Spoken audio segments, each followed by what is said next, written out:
જુઓ,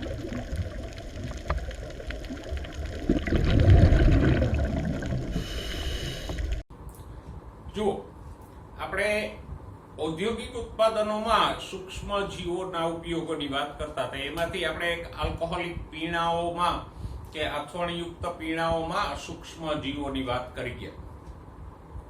હવે આગળ વધીએ. પ્રતિજૈવિક દ્રવ્યોના ઉત્પાદનમાં સૂક્ષ્મ જીવોની ચર્ચા કરીએ.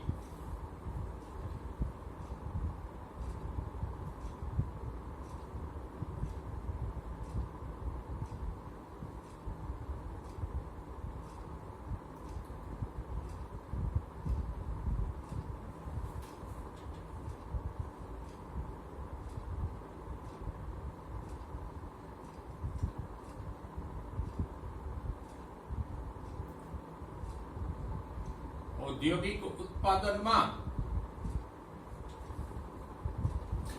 આપણને 3 મુદ્દા આપેલા છે. પહેલો છે આથવણયુક્ત પીણાઓ સૂક્ષ્મ જીવોના ઉપયોગથી. બીજો મુદ્દો એમાં છે સૂક્ષ્મ જીવોની મદદથી આપણે પ્રતિજૈવિક દ્રવ્યો મેળવીએ. પણ પ્રતિજૈવિક દ્રવ્યોની વાત આગળ કરીએ એ પહેલા પ્રતિજૈવિક દ્રવ્યોનો શબ્દનો અર્થ સમજી લઈએ કે પ્રતિજૈવિક દ્રવ્યો કોને કહેવાય.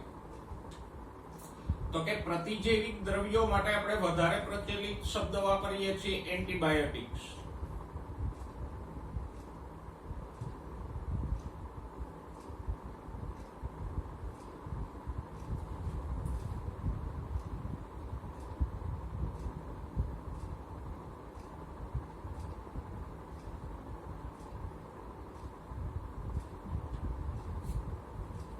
પ્રતિજૈવિક દ્રવ્યોને આપણે વધારે સારી રીતે એન્ટીબાયોટિક્સ થી ઓળખીએ. અને સામાન્ય આપણને કોઈ વાયગુ હોય, કોઈ વસ્તુમાં રસી થયું હોય, પરવું થયું હોય, અથવા તો કોઈ ચેપ લાગ્યો હોય ત્યારે ડોક્ટર આપણને એન્ટીબાયોટિક્સ આપતા જ હોય. અને આપણામાં દરેકે ક્યારેક ને ક્યારેક એન્ટીબાયોટિક્સ દવાઓ લીધી જ હોય. તો આ એન્ટીબાયોટિક્સ દવાઓ કે દ્રવ્યો છે કેવી રીતે કામ કરે? તો કે જો ગ્રીક ભાષામાં એન્ટી શબ્દનો અર્થ થાય વિરુદ્ધ.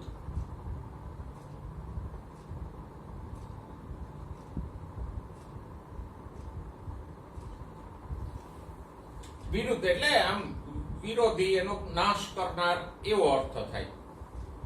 અને બાયોસ નો અર્થ તો શું થાય? જીવન.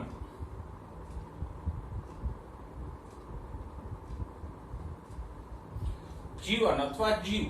બાયો નો અર્થ શું થાય? જીવ અથવા જીવન. પણ અહીંયા જીવ કયો? તો કે પૂર્વ જીવ એવો શબ્દ લખ્યો છે. પૂર્વ જીવન, પ્રો લાઈફ.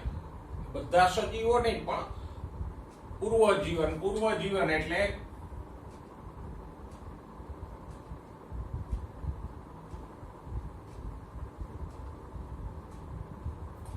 સૂક્ષ્મ જીવ.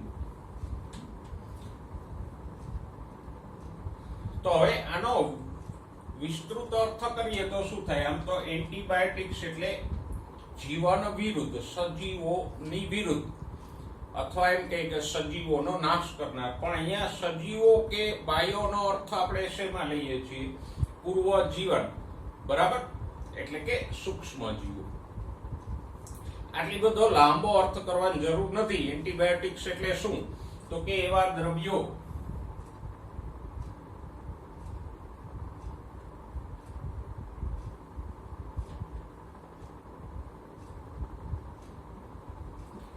જે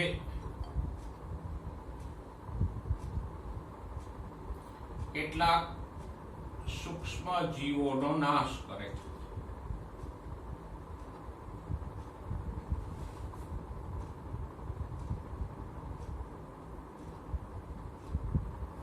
બરાબર? એન્ટી એટલે વિરુદ્ધ. વિરુદ્ધ મીન્સ નાશ કરનાર. અને બાયોસ એટલે આપણે અહીંયા સૂક્ષ્મ જીવો એવો અર્થ લઈએ. એટલે એન્ટીબાયોટિક્સ મતલબ સૂક્ષ્મ જીવો પ્રતિરોધી, સૂક્ષ્મ જીવોનો નાશ કરનારા દ્રવ્યો. એ સૂક્ષ્મ જીવોને મારી નાખે, એની વૃદ્ધિ અવરોધે, તો એને શું કહેવાય? એન્ટીબાયોટિક્સ. અને એટલે જ ડોક્ટર આપણને આવી એન્ટીબાયોટિક્સ આપતા હોય કે કોઈ ઈજા થઈ હોય, ત્યાં ચેપ લાગે બેક્ટેરિયાનો અને ત્યાં પછી રસી થઈ જાય, પરવું થઈ જાય, તો એનો નાશ કરવા માટે ડોક્ટર એન્ટીબાયોટિક્સ આપે. પછી કોઈ કફ કે ન્યુમોનિયા હોય તો એના માટે પણ ડોક્ટર એન્ટીબાયોટિક્સ આપે, જેથી કરીને વાયરસ કે બેક્ટેરિયાઓનો નાશ થઈ જાય. બરાબર? તો એન્ટીબાયોટિક્સ દવાઓ છે એ ખૂબ મહત્વની છે. પેરેગ્રાફમાં મુદ્દામાં તમને પહેલી જ લીટી આપી છે કે એન્ટીબાયોટિક્સની શોધ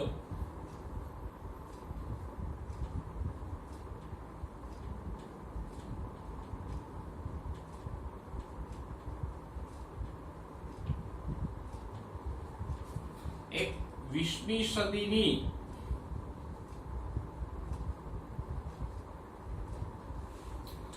મહત્વપૂર્ણ શોધ છે.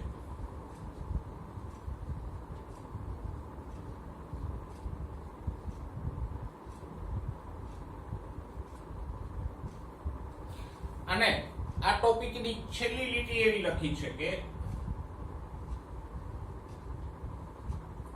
આજે આપણે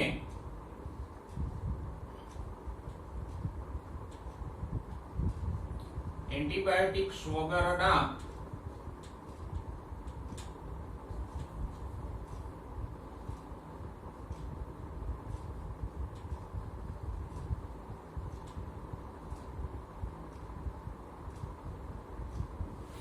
વિશ્વની કલ્પના પણ નથી કરી શકતા.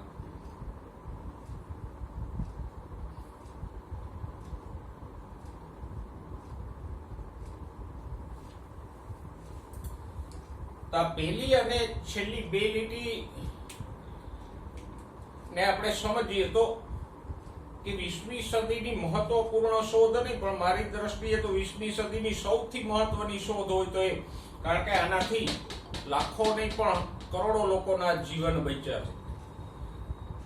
એવું એટલા માટે કે એન્ટીબાયોટિક્સ નહોતા ત્યારે એવું બનતું કે વ્યક્તિને કોઈ સામાન્ય ઈજા થઈ હોય તો ત્યાં ચેપ લાગે, ધીમે ધીમે એ ભાગ છે સળવા માંડે અને પછી એક નાનકડી ઈજાને કારણે વ્યક્તિનું મૃત્યુ થાય. આજે જેમ પેલો નથી મ્યુકરમાઇકોસિસનો ચેપ લાગતો અને એને કારણે એટલો ભાગ છે સળી જતો માણસનો, તો એવું જ થતું. જેમ આપણને એક ઘા લાગ્યો હોય અને એમાંથી ધીમે સળો થાય અને પરવું થઈ જાય, ત્યાં પસ થઈ જાય. જો એને રોકવામાં ન આવે તો શું થાય? એ ઘા છે એ ફેલાતો જાય અને માણસનું મૃત્યુ થાય. પછી બીજા ઘણા બધા જે વાયરસ બેક્ટેરિયાથી થતા રોગો છે એના કારણે પણ માણસનું મૃત્યુ થતું. ઇવન એટલે સુધી કે પ્રથમ વિશ્વયુદ્ધ થયું 1900 થી લઈને 1914 સુધી, તો એમાં એવું કહેવાય છે કે લડાઈના મેદાનમાં શસ્ત્રોથી જેટલા સૈનિકો નહોતા મર્યા એના કરતા વધારે ઘાયલ થઈને આમ સળીને મર્યા હતા, કારણ કે ત્યારે એન્ટીબાયોટિક્સ નહોતા. તો આમ ટૂંકમાં એન્ટીબાયોટિક્સને 20મી સદીની મહત્વપૂર્ણ શોધ એટલા માટે કહેવાય કે એના કારણે આમ અનેક લોકોના જીવ બચાવી શકાણા. આજકાલ જે કોરોનાની મહામારી ફેલાણી છે તો એમાં જે એન્ટીવાયરલ દવાઓ આપવામાં આવે એ પણ મૂળભૂત રીતે તો એન્ટીબાયોટિક્સ જ છે. તો તમે વિચારો કે કેટલા બધા લોકોના જીવ એના કારણે બચી શક્યા. જો એન્ટીબાયોટિક્સ આજે ના હોત તો કોરોનાને કારણે કેટલા બધા લોકો મર્યા હોત વધારે સંખ્યામાં. તો આમ એન્ટીબાયોટિક્સ છે એના કારણે આજ સુધીમાં લાખો નહીં પણ કરોડો લોકોના જીવન બચાવી શકાણા છે. અને એટલે જ આજે આપણે એન્ટીબાયોટિક્સ વગરના વિશ્વની કલ્પના નથી કરી શકતા કે જો એન્ટીબાયોટિક્સ ના હોય તો આવી મહામારીઓ છે એ ફેલાતી રહી અને એને કારણે અનેક લોકોના લાખોની સંખ્યામાં મૃત્યુઓ થાય. પણ એ મૃત્યુ દરને આપણે ઘટાડી શકીએ છીએ એનું એકમાત્ર કારણ હોય તો આ એન્ટીબાયોટિક્સ. અધરવાઇઝ જો છેલ્લા થોડા વર્ષોમાં જ કેટલા નવા રોગો આવ્યા, dengue, swine flu, chikungunya, Ebola virus, corona virus. તો જો એન્ટીબાયોટિક્સ ના હોત તો આ જે નવા રોગો ફેલાય છે એને આપણે અટકાવી ના શક્યા હોત. તો આપણે એન્ટીબાયોટિક્સની પ્રાથમિક ચર્ચા કરી કે એન્ટીબાયોટિક્સ કોને કહેવાય. તો સિમ્પલી યાદ રાખજો, આવું બધું શબ્દોથી કદાચ તમને સમજવું મુશ્કેલ થાય, પણ એન્ટીબાયોટિક્સ એટલે એવા દ્રવ્યો કે દવાઓ જે સૂક્ષ્મ જીવોનો નાશ કરે, એની વૃદ્ધિને અટકાવે, એને એન્ટીબાયોટિક્સ કહેવાય. બેક્ટેરિયા, વાયરસ જે રોગકારક હોય એનો નાશ કરે એને એન્ટીબાયોટિક્સ કહેવાય. એવું એટલા માટે કે 11મા ચેપ્ટરમાં એન્ટીબાયોટિક્સ શબ્દનો પ્રયોગ વારંવાર થશે અને એના ઉપયોગ પણ આવશે. જો સૌપ્રથમ એન્ટીબાયોટિક્સ કોણે શોધી અને કઈ શોધી એ તો આપણે જાણીએ છીએ. સૌપ્રથમ પહેલું એન્ટીબાયોટિક્સ એલેક્ઝાન્ડર ફ્લેમિંગે શોધ્યું.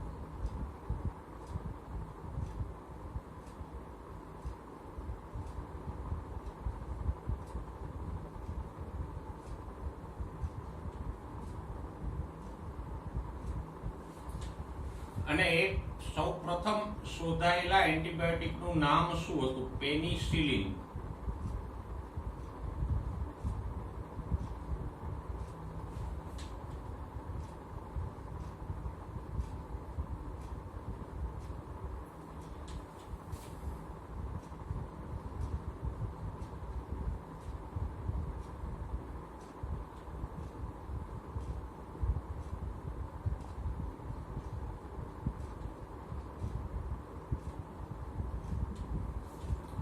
તો સૌથી પહેલું શોધાયેલું એન્ટીબાયોટિક્સ કયું હતું? કયું છે? પેનિસિલિન. અને એની શોધ કોણે કરી હતી? એલેક્ઝાન્ડર ફ્લેમિંગે કરી હતી. આ તો કદાચ તમે નીચલા ધોરણોમાં પણ ક્યાંક પણ ગયા છો. હવે ફ્લેમિંગે આ શોધ કેવી રીતે કરી? તો કે એલેક્ઝાન્ડર ફ્લેમિંગ સ્ટેફાઇલોકોકસ બેક્ટેરિયા ઉપર પ્રયોગો કરતા હતા.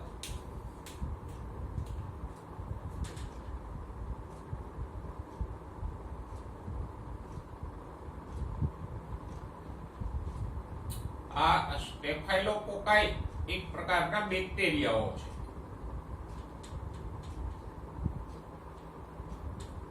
અને આગળ આપણે જે વાત કરીએ એ પ્રમાણે બેક્ટેરિયાઓને પેલી એક પેટ્રી ડીશની અંદર ઉછેરવામાં આવે.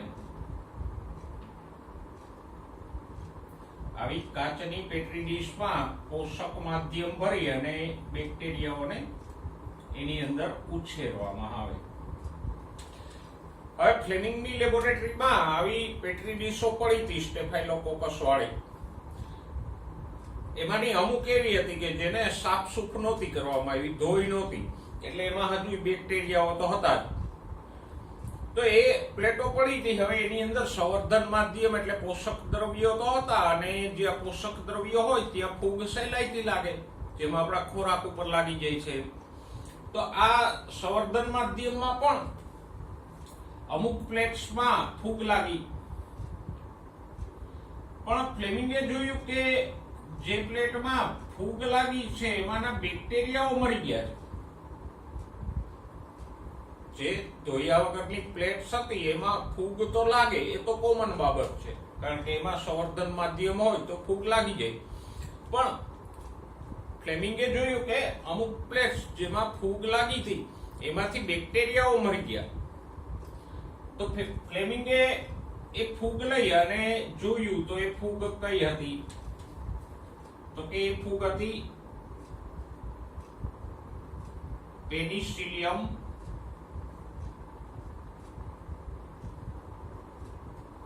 નોટેટમ.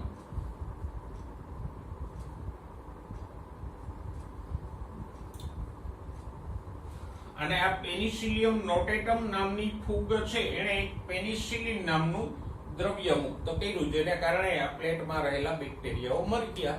ઓકે, ફ્લેમિંગ આગળ તો એ સમજી શકતો તો સહેલાઈથી કે જો આ પેનિસિલિયમ માણસને આપવામાં આવે તો માણસમાં રહેલા બેક્ટેરિયાઓ પણ મરી જાય અને એનો ઘા પણ રૂજાઈ જાય, એનો રોગ પણ મટી જાય. એટલું તો ફ્લેમિંગ વૈજ્ઞાનિક હતો એટલે સમજી શક્યો. તો આમ સૌપ્રથમ એલેક્ઝાન્ડર ફ્લેમિંગે પેનિસિલિન નામના એન્ટીબાયોટિકની શોધ કરી પેનિસિલિયમ નોટેટમમાંથી. અને પેનિસિલિયમમાંથી શોધાણું માટે જેને નામ શું આપ્યું? પેનિસિલિન. પેનિસિલિયમ ઉપરથી પેનિસિલિન નામ આપવામાં આવ્યું. પણ હવે વસ્તુ એવી હતી કે આ ફૂગ દ્વારા એટલે જ બધી માત્રામાં પેનિસિલિન નહોતું ઉત્પન્ન થતું કે જેથી કરીને બધા લોકોને સરળતાથી આપી શકાય. શરૂઆતમાં તો જો પેનિસિલિન છે એટલું બધું શું કે આમ લક્ઝરિયસ દ્રવ્ય ગણાતું ને કે એમાં એને લોક એન્ડ કીમાં રાખવામાં આવતું, લોકરમાં રાખવામાં આવતું.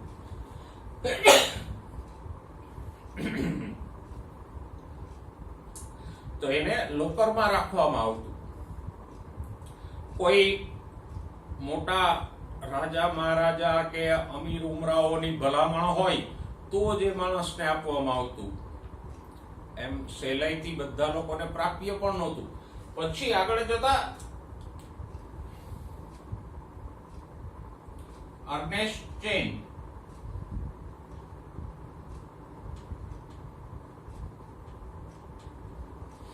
અને હાવર્ડ ફ્લોરે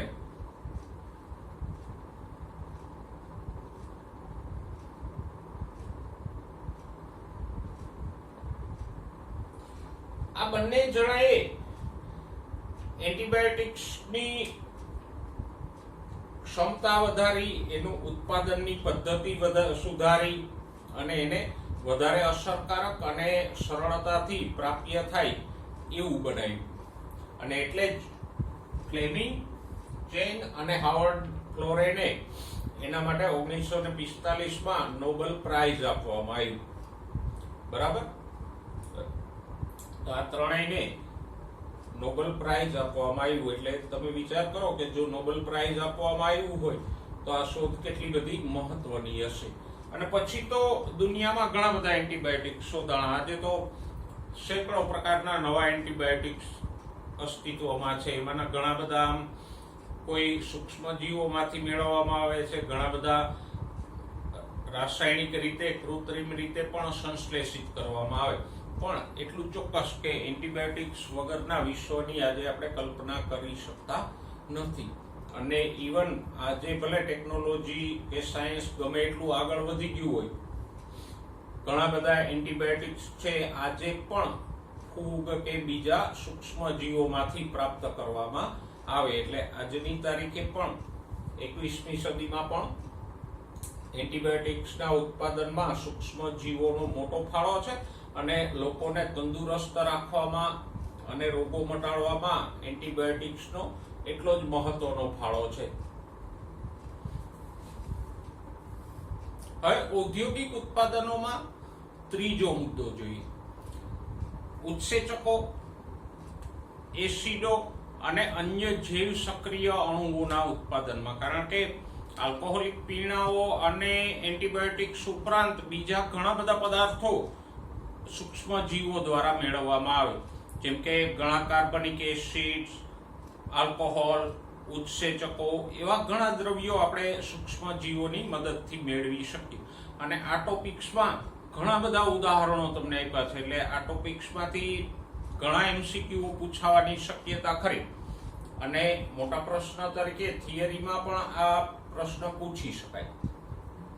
સૌથી પહેલા આપણે કાર્બનિક એસિડોની વાત કરીએ કે કયા કયા કાર્બનિક એસિડો સૂક્ષ્મ જીવોમાંથી મેળવી શકાય. તો નંબર 1,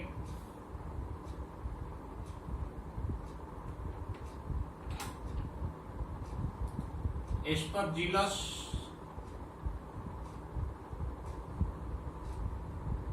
નાઇઝર નામની ફૂગ છે. જો આને ખાસ યાદ રાખજો કે કયો સૂક્ષ્મજીવ કોણ છે, કોણ બેક્ટેરિયા છે, કોણ ફૂગ છે, એને યાદ રાખજો. તો એસ્પરજીલસ નાઇઝર નામની ફૂગમાંથી સાઇટ્રિક એસિડ મેળવવામાં આવે.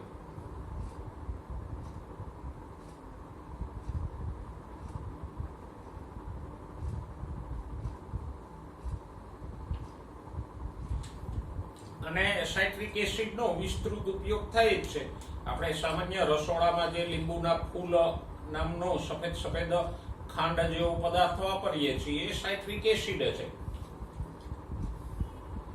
પછી બીજું કાર્બનિક એસિડ છે એસિટિક એસિડ, કે જે એઝેટોબેક્ટર એસિટી નામના બેક્ટેરિયામાંથી મેળવાય.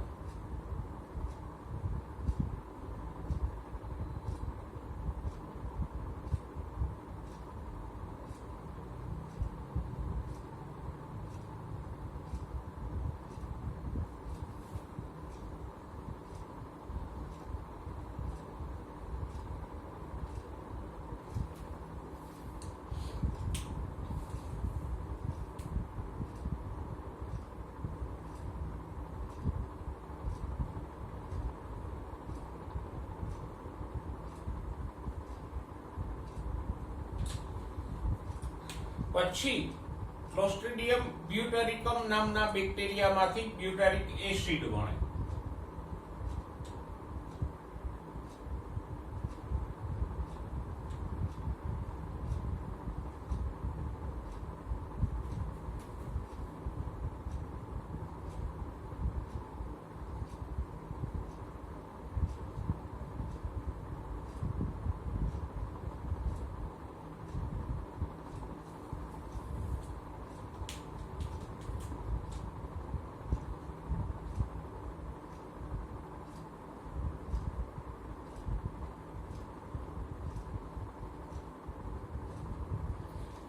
અહીં તો થોડુંક હિન્ટ આપણને મળી રહી. જો એઝેટોબેક્ટર એસીટી શા માટે? તો કે એસિટિક એસિડ આપે છે એટલે એઝેટોબેક્ટર એસીટી.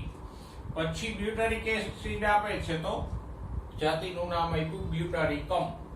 તો એઝેટોબેક્ટર એસીટી તો એસિટિક એસિડ આપે. ક્લોસ્ટ્રીડિયમ બ્યુટારિકમ તો એ બ્યુટારિક એસિડ આપે.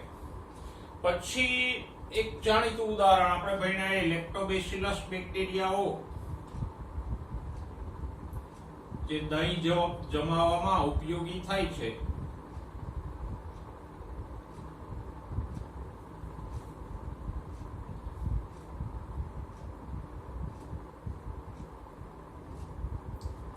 એનો ઉપયોગ ઔદ્યોગિક રીતે લેક્ટિક એસિડ મેળવવા માટે પણ થાય.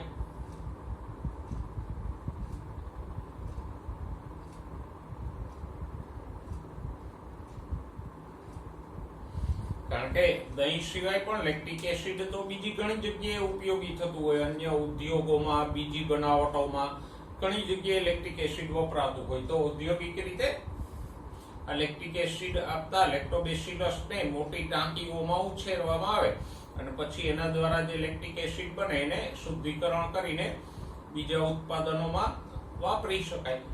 તો આમ ઘણા બધા કાર્બનિક એસિડો આમાંથી સૂક્ષ્મ જીવોમાંથી મળી રહે. આ ઉદાહરણોને ખાસ યાદ રાખજો બધાને. એમાં પણ એસ્પરજીલસ નાઇજર શું છે? તો કે ફૂગ છે. એને પણ યાદ રાખવાનું. ક્લોસ્ટ્રીડિયમ બ્યુટારિકમ તો કે બેક્ટેરિયા છે. બરાબર? તો આ 4 કાર્બનિક એસિડના ઉદાહરણો આપણને આપ્યા છે જે આપણને સૂક્ષ્મ જીવોમાંથી પ્રાપ્ત થાય. કયા 4? ફરી એકવાર જોઈ લો. એસ્પરજીલસ નાઇજર નામની ફૂગમાંથી શું મળે? તો કે સાઇટ્રિક એસિડ મળે.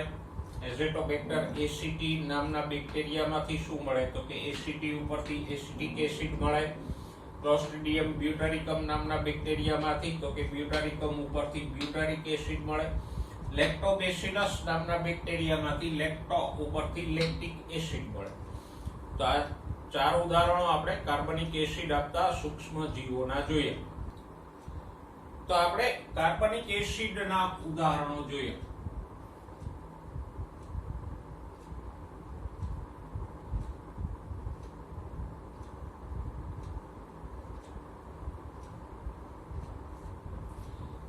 હવે નેક્સ્ટ ઉદાહરણ આપણને આપ્યું છે આલ્કોહોલ એટલે કે ઇથેનોલ. તો એ જો લો ઇથેનોલ જેમ આગળ મળતું હતું એમ સેકરોમાઇસિસ સેરિવિસી એટલે કે યીસ્ટ નામની ફૂગમાંથી મળે.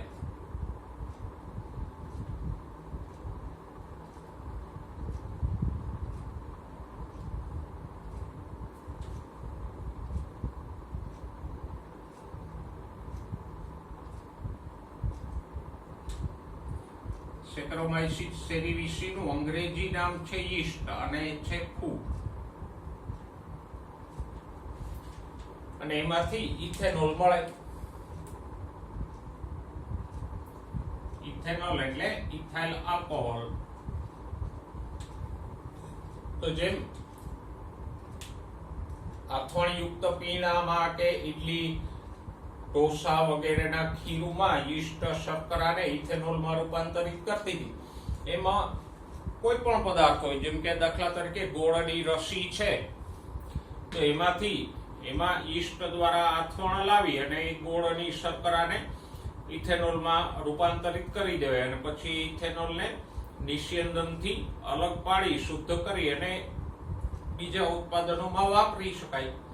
હમણાં જ આપણા જે કેન્દ્રીય પરિવહન મંત્રી છે એમણે થોડાક સમય પહેલા સ્ટેટમેન્ટ આપ્યું હતું કે આગળ જતા ભારતમાં પેટ્રોલમાં 20% ઇથેનોલ મિશ્ર કરવામાં આવશે, કારણ કે ઇથેનોલ પણ પેટ્રોલની જેમ જ જ્વલનશીલ છે અને બ્રાઝિલ જેવા ઘણા બધા દેશો તો વર્ષોથી પેટ્રોલિયમમાં ઇથેનોલનું મિશ્રણ કરે જ છે, જેથી કરીને પેટ્રોલિયમની આયાત ઓછી કરવી પડે. તો શેરડીમાંથી ખાંડ બનાવી લીધા પછી જે પાછળ મોલાસીસ નામનો પદાર્થ વધે એમાં પુષ્કળ પ્રમાણમાં શર્કરા હોય અને સામાન્યતઃ એ મોલાસીસ એટલે આપણે કહી શકીએ પેલી ગોળની રસી, ઉનાળામાં જે ગોળ ઓગળી અને એકદમ પ્રવાહી થઈ જાય ને એવો પદાર્થ હોય. એ ખાવામાં નથી વપરાતો પણ એમાં શર્કરા પુષ્કળ હોય. તો બ્રાઝિલ જેવા દેશો વર્ષોથી ત્યાં શેરડીનો પાક પુષ્કળ થાય એટલે આજે ગોળની રસી મોલાસીસ વધે એની અંદર યીસ્ટ દ્વારા આથો લાવી અને મોટા પાયે ઇથેનોલનું ઉત્પાદન કરે, પછી ઇથેનોલ પેટ્રોલિયમ સાથે મિશ્ર કરીને વાહનોમાં વપરાય, સાથે સાથે બીજા ઉદ્યોગોમાં પણ વપરાય. તો આમ યીસ્ટ નામની સૂક્ષ્મ ફૂગ દ્વારા કરોડો રૂપિયાનું પેટ્રોલિયમ બચાવી શકાય. તો આ ઇથેનોલની બનાવટની આપણે વાત કરી. પછી લાઇપેજ, હવે ઉત્સેચકોની વાત કરી.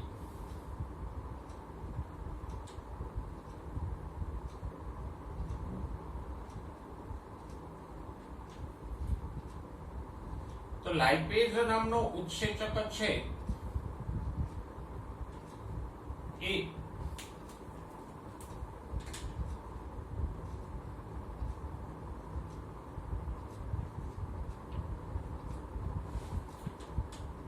લોન્ડ્રીમાં કપડા પરથી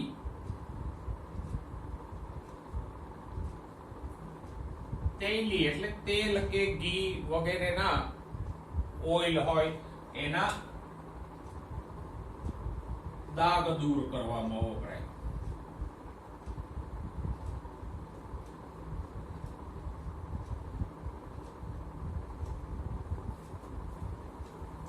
પેલા તો એ કહી દો, લોન્ડ્રી એટલે શું? તો કે ધોબીની દુકાન, જ્યાં કપડા ધોવાતા હોય, ઇસ્ત્રી કરતા હોય એને લોન્ડ્રી કહેવાય. હવે આપણે અગાઉ પણ ભણી ગયા 11મા ધોરણના 16મા ચેપ્ટરમાં કે લાઇપેજ ઉત્સેચક લિપિડ એટલે ચરબીનું પાચન કરે, ચરબીનું ફેટી એસિડ અને ગ્લિસરોલમાં વિઘટન કરી નાખે. તો સેમ વસ્તુ એ અહીંયા પણ કરશે. કપડા ઉપર કોઈ તેલ પડ્યું હોય કે ઘી પડ્યું હોય તો એ દાગ સાધારણ રીતે ન નીકળે. તો લોન્ડ્રીમાં એ લોકો શું કરે, લાઇપેજના 1-2 ટીપા એની ઉપર નાખે એટલે જે ચરબી હોય કપડા ઉપર એનું વિઘટન થઈ જાય અને દાગ સહેલાઈથી નીકળી જાય. તો આમ એ કરવા માટે ઇવન જે આપણા હેન્ડવોશ કે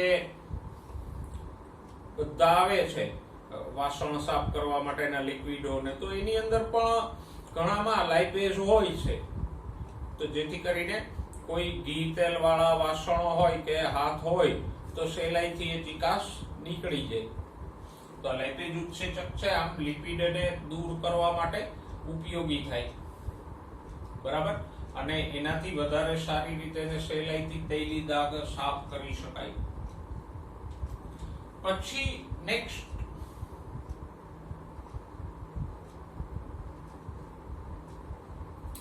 પેક્ટિનેઝ અને પ્રોટીએઝ જેવા ઉત્સેચકો.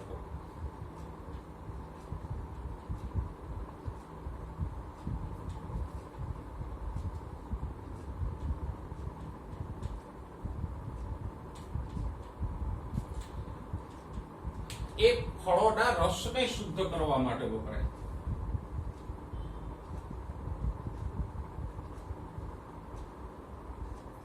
જેને આપણે સારી ભાષામાં જ્યુસ કહીએ ને, એ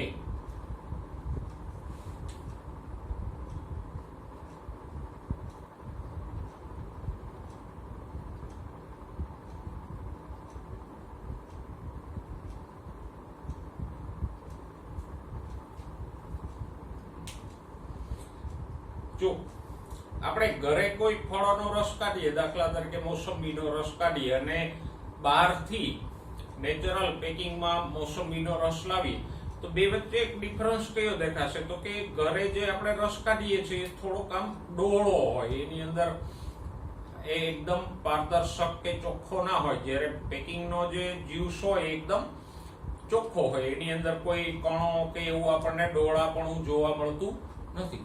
હવે જ્યુસની અંદર આ ડોળા શેનાથી આવે? તો કે પેક્ટિન નામનું એક દ્રવ્ય હોય, અને પેક્ટિન ક્યાં હોય? 11મા ધોરણનું 8મું ચેપ્ટર.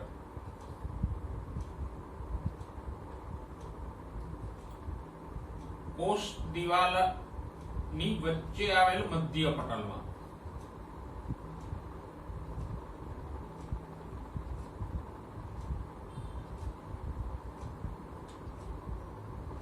તો પેક્ટિન ક્યાં હોય? બે કોષોની કોષ દિવાલની વચ્ચે જે મધ્ય પટલ હોય એમાં પેક્ટિન આવેલું હોય.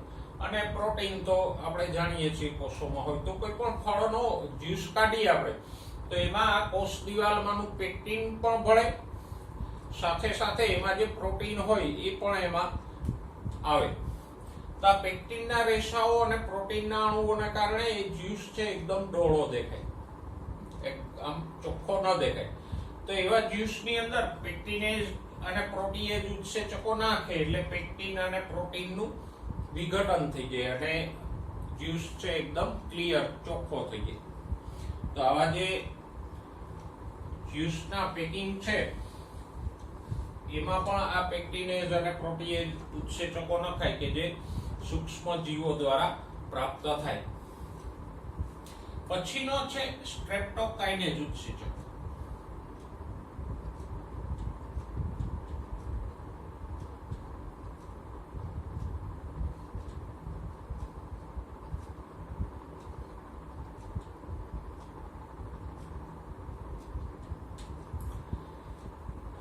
બરાબર.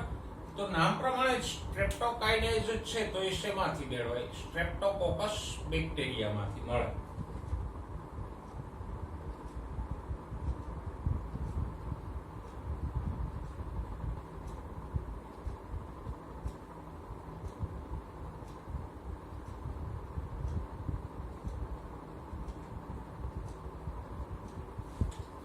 બરાબર. સ્ટ્રેપ્ટોકોકસ નામના બેક્ટેરિયામાંથી મેળવવામાં આવે. અને આ બેક્ટેરિયાઓ પાછા સીધી સાદી રીતે નથી આપતા સ્ટ્રેપ્ટોકાઇનેજ, પણ જનીન ઇજનેરી વિદ્યા દ્વારા રૂપાંતરિત કરેલા બેક્ટેરિયાઓ છે એ આ સ્ટ્રેપ્ટોકાઇનેજ ઉત્સેચક આપે. બરાબર. અને અચ્છા, જનીન ઇજનેરી વિદ્યા દ્વારા રૂપાંતરિત એટલે શું? તો કે 11મું ચેપ્ટર આપણને આખું એ જ આપ્યું છે, જેનેટિકલી મોડિફાઈડ ઓર્ગેનિઝમ્સ એ કેવી રીતે તૈયાર કરાય અને કેવી રીતે કામ કરે. તો એ જનીન ઇજનેરી દ્વારા રૂપાંતરિત એટલે શું એ આપણે 11મા ચેપ્ટરમાં ભણશું. અત્યારે એટલું યાદ રાખો કે સ્ટ્રેપ્ટોકોકસ બેક્ટેરિયા જે જનીન ઇજનેરી વિદ્યાથી રૂપાંતરિત કરેલા હોય એ સ્ટ્રેપ્ટોકાઇનેજ ઉત્સેચક આપે. અને આ સ્ટ્રેપ્ટોકાઇનેજ છે ક્લોટ બસ્ટર છે.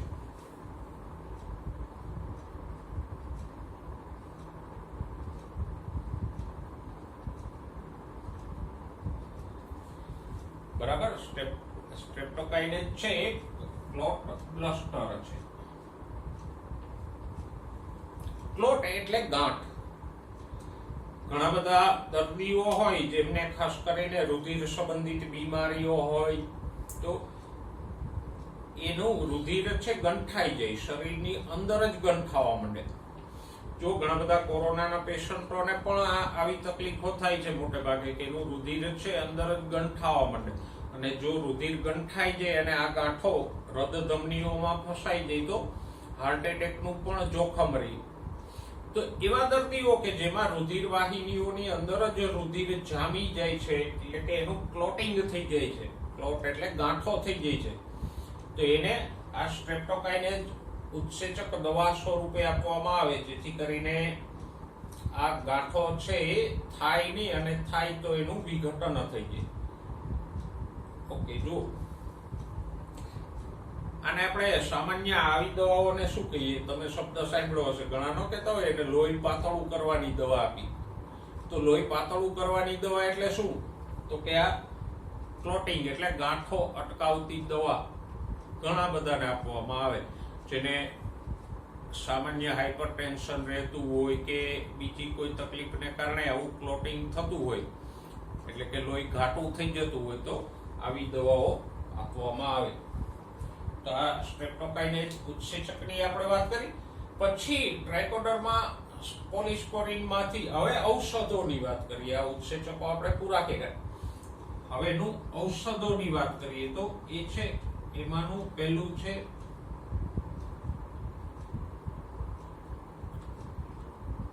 સાયક્લોસ્પોરીન. બરાબર, સાયક્લોસ્પોરીન એ ટ્રાઇકોડર્મા પોલિસ્પોરમ નામની ફૂગમાંથી મેળવાય.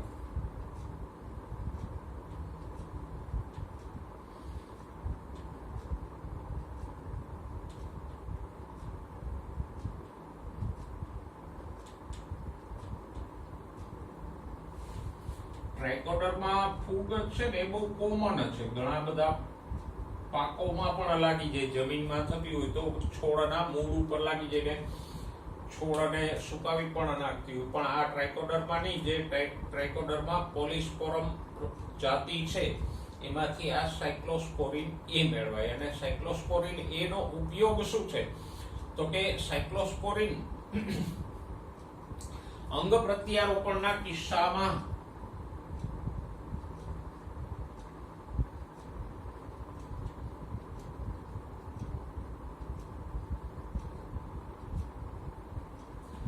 પ્રતિકારકતા ઘટાડનાર દ્રવ્ય છે.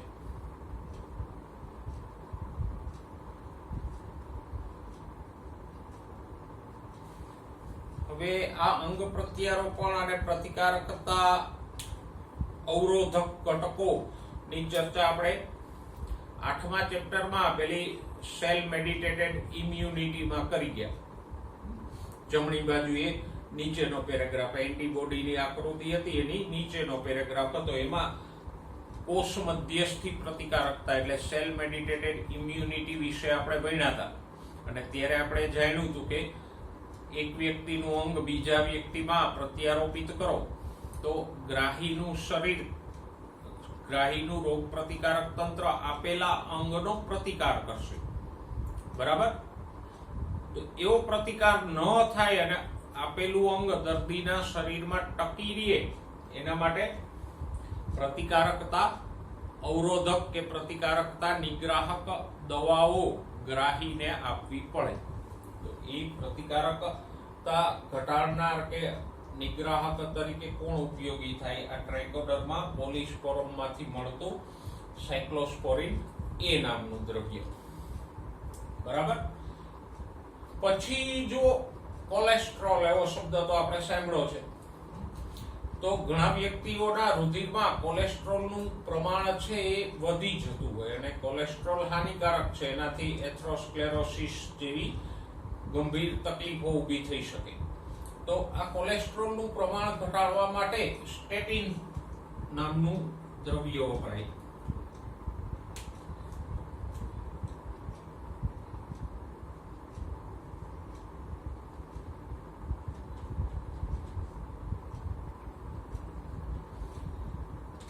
અને આ સ્ટેટિન્સ છે એ મોનોક્સ પુર્પુરિયસ નામની યીસ્ટ એટલે ફૂગમાંથી મળે.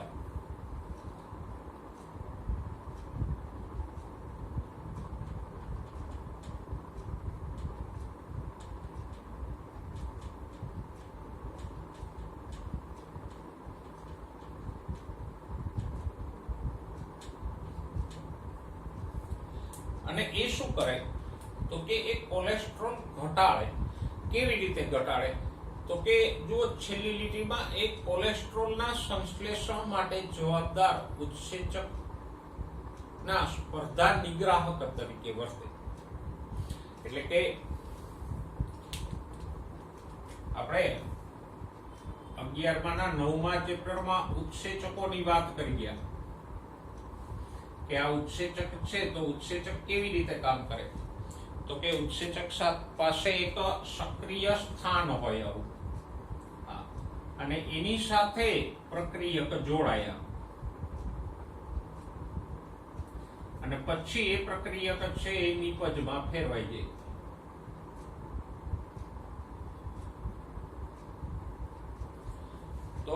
ઉત્સેચકો પાસે એક સક્રિય સ્થાન હોય જેની સાથે પ્રક્રિયક જોડાય અને ઉત્સેચક સાથે પ્રક્રિયક જોડાય એટલે એ નિપજમાં ફેરવાય છે.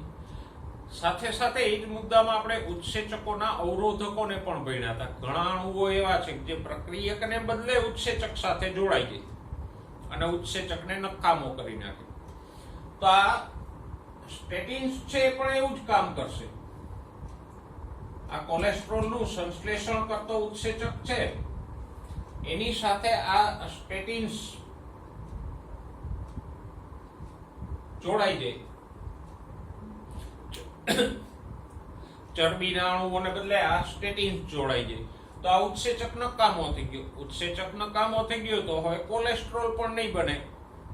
તો આમ આ કોલેસ્ટ્રોલનું સંશ્લેષણ કરતા ઉત્સેચક સાથે સ્ટેટિન જોડાય અને ઉત્સેચકને નકામો બનાવી દે જેથી કરીને શરીરમાં કોલેસ્ટ્રોલનું સંશ્લેષણ ઘટે.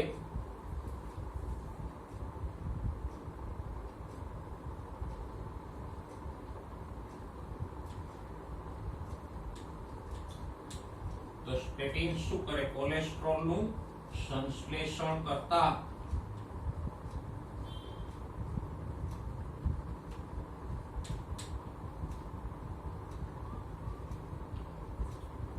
ઉત્સેચક સાથે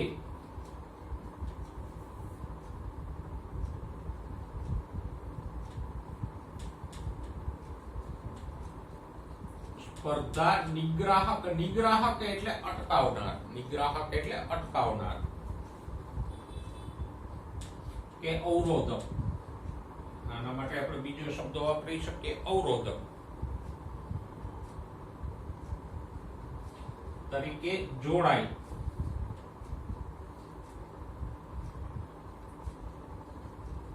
ઉત્સેચકને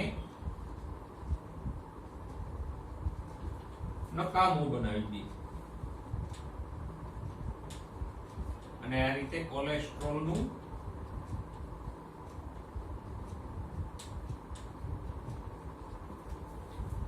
સંશ્લેષણ ઘટાડે.